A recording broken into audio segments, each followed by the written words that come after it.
Is it possible that the Chinese have actually produced a useful motorcycle? Hey there, dirt bike people. I'm Chuck from TrueTech, and today I'm going to be unboxing and building not one, but 3 Kove 450s. It's a Saturday, and like most Saturdays at the end of the week, my shop is kind of a mess.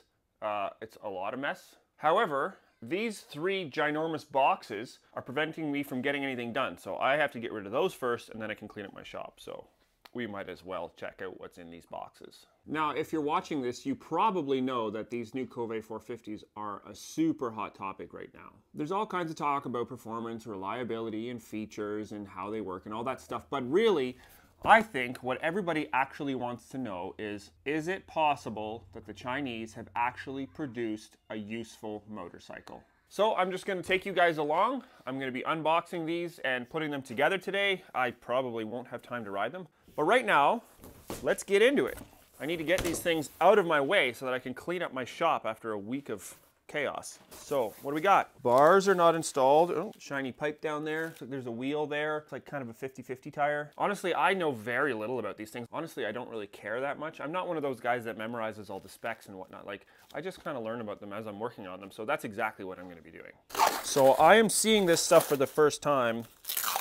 I would do this with my knife, but I only have one hand free. Zeus fasteners, that's cool. Literally every single review or ride video that I've seen on this thing has been very positive. What I want to know is how this thing stacks up from a mechanical perspective. So about 5 minutes after digging into these crates, my buddy Bruce from the next street over happened to stop by, so I enlisted his help in getting the bikes out of the crates. My daughter decided to offer her services as well. Between the 3 of us, we had all 3 bikes rolling within an hour. During the process, I started building a mental framework to help me think about how to categorize these motorcycles. So when I think about Chinese motorcycles, there are 2 distinct categories. First, you've got your original China bike, the Geos, and the ones that you see on Marketplace under a listing like 250cc dirt bike. Needs rear sprocket and front fender. They'll usually be too expensive for a Chinese bike, but too cheap for a Japanese bike. The bike in the picture is leaning against a shed, and there's an empty kiddie pool in the background, a couple of broken toboggans, and you can tell that the grass has been mowed around the bike for several months. Anyway, you know exactly what bike I'm talking about. The proportions are off and you can immediately tell. Very important rock. Jill figured you would all like to see it. Anyway, the second category is the direct knockoff. Here I'm thinking of like the knockoff CRF 450Xs from around the 2007 era. Another good example is the GPX 300s, direct knockoffs of KTMs. The quality on these seems to be a little better than the Harbor Freight bikes, but usually there's some wiring issues or metallurgy, or they cheap out on something like the carburetor. So as we put these bikes together, I kept my eye open for things that I would expect to see on a Chinese bike. Stuff like that iridescent sheen that tends to be on Chinese aluminum. Sometimes it's proportion things, like is there a weird gap between the airbox and the subframe? Or maybe cheap wiring connectors or poor quality castings on the switch housings. I'm looking for all these little things that are hard to pinpoint individually, but all together, even though you're not quite sure why, they give you that Chinese vibe. Even just the fact that I used that adjective, Chinese, the way that I did, a word that used to describe a culture or maybe even a race, has become synonymous with cheap or maybe even scam. Now, I'm not going to get into why or how they have earned that reputation. That's not the point of this video. But while assembling these bikes, I found myself wondering if there's a change coming, not just in the objective output quality of quote-unquote Chinese products, but inevitably also in what we hear and what we mean when we use that word.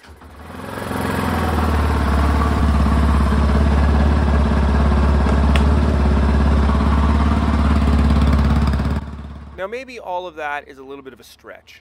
Maybe this bike's an anomaly. Maybe we'll see massive premature engine failures or something catastrophic. I don't know. But when I interact with the Kove on my bench, I find that the bike is matching my expectations, and that is a big deal for me.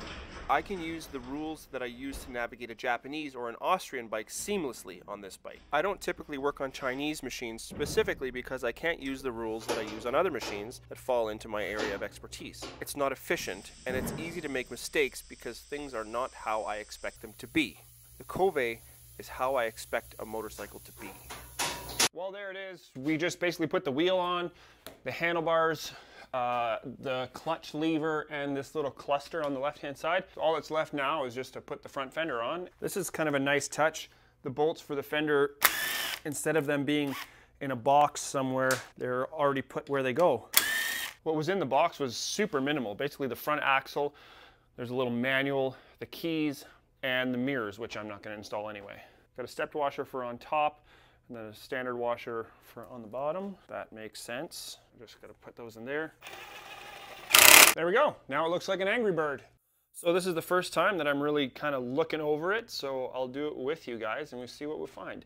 First of all, I see Zeus fasteners all over the place, which is super cool. Rims are Akron. Akron's been around for a long time, but I think they got bought out by somebody, but I don't know much about them. Some of you probably know more about that than I do. This thing's got CST tires EX01. They look pretty good. Oh, they don't look super stiff. They have a little bit of give to them. Big block pattern, but they're not a stiff rubber compound. That should be good. 1821 combo. It looks like Super Sprox, but it's probably a knockoff, I would assume. The clutch is a cable clutch. It's super light. That doesn't bother me at all. That's really nice. So the distributor mentioned that some of them have been having issues with the plastic discoloring, and it looks to me like this rear portion over here is more yellow. Oh yeah, you can tell the difference. This one's yellow, that's white. That's white, that's white. Another interesting little thing, these bikes don't have a way of checking the oil. I don't know why, that seems kind of strange. The distributor told me about that. There's the starter up there.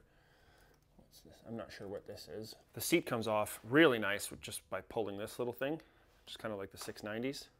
Got a rad fan on this side, and we have one on the other side. Now, something that I noticed, I haven't done an oil change on this yet, but I noticed that the oil filter is behind the pipe. And initially I was like, what the heck is up with that? Oh, it looks like there's another drain over there. But then I looked at it and I was like, well, the pipe comes off one bolt there.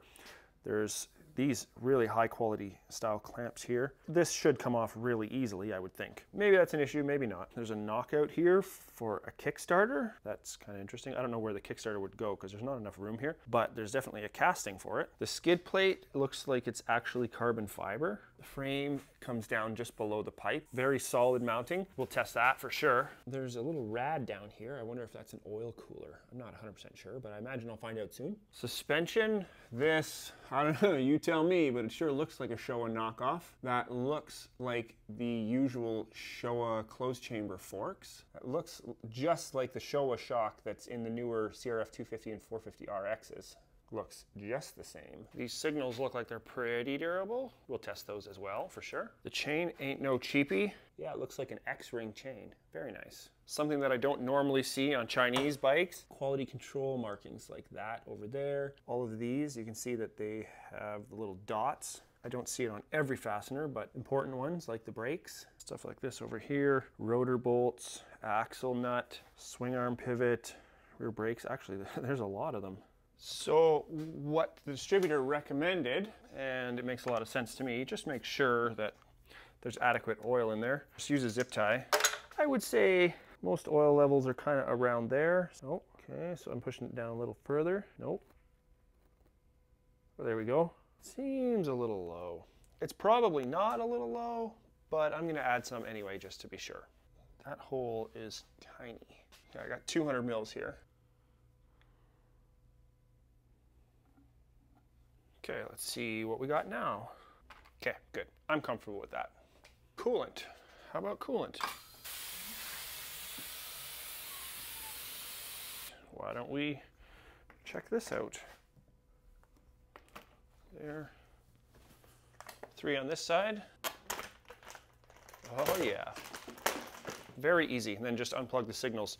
Now, to be clear, you don't have to do this to check the coolant. I just wanted to see how easily that fairing comes off. Oh yeah, coolant's right full. Nice. Oh, check this out. Got a USB plug right there. Now, according to my understanding, this rear tank right here comes empty because if you're racing the Dakar or something, you need to have water with you. We definitely don't need to use any water, so let me just plug that in. Looks like there's a little inline filter there too, that's very nice. This connector is just like a KTM one, works real nice. These foot pegs are super wide, they're like adventure pegs. Other than that, they look exactly like KTM pegs. Looks like there's some emission stuff in here. The skid plate comes out really far. I don't know exactly what the purpose of that would be. Maybe it's a rally thing. I'm not too familiar with it. This little rubber thing should be... Well, that's about it. There's not much else to do. Almost forgot. Bark busters. These guys were thinking ahead. The throttle tubes are already open, so I don't even have to cut anything. Oh, what's up with this?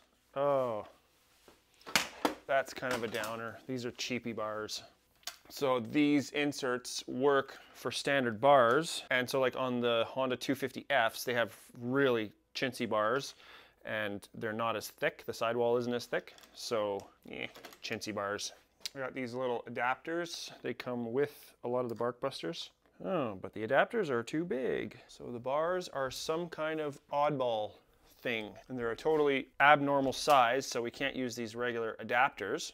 So this is one of those things that really raises my red flags. They left the grips and the throttle tube open so that we can install bark busters. Now I've installed a lot of bark busters and I've never had to use an odd size spacer like this before. Basically what it means for you is if you don't have a lathe, you're going to have a hard time installing handguards. So I cut these little cross grooves in there. There. Problem solved. So I've tightened these bars down and they have these isolators, which a lot of guys I'm sure would like, but there's this play in the bars. I really don't like that, but whatever. The bars are tight, we'll see. So in the middle of putting this thing together, my wife came home from work and was like, hey, do you want to go riding this afternoon? Well, long story short, my shop got messier instead of cleaner. I went on a nice break-in ride with the kids, and if you want to see my initial thoughts, you can click up here. And a few days following that, we had the opportunity to test back-to-back with a Husky 701. Obviously, at this point, I can't give you a long-term reliability report, but after having built 3 of these and done some modifications on them and spent a significant amount of time riding it, I can definitely say that the Kove 450 Rally does not fit into either of the 2 categories that I mentioned earlier. The design, build quality, and performance all suggest to me that this is not a China bike, but an actual legitimate motorcycle. If you feel that this video earned a thumbs up, I'd appreciate if you let the algorithm know. If you think that content like this would add value to your life, then go ahead and hit the subscribe button. If you want to follow along on a more day-to-day basis with what I'm doing, you can find that content on Instagram. I appreciate your time.